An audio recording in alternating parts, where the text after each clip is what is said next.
cùng thân ở trên men quan hệ biết ơn để trao đồ hoa thể hiện sự tri ân của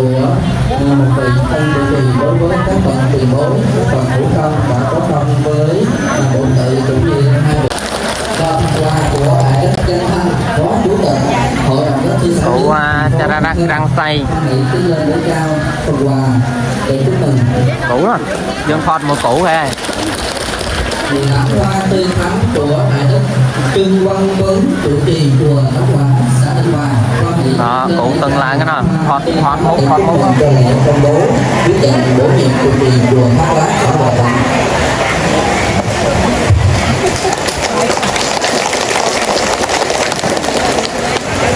Xin được trân trọng tôn thỉnh đại đức thanh niên tân trụ trì chùa Thác Lát xã Hòa Thạnh tỉnh An Giang qua vị tiến lên công bố trước khi công bố giáo phẩm chứng minh và có đôi lời phát biểu phát nguyện trân trọng tôn thỉnh đại đức. Tôi gàng phân luôn.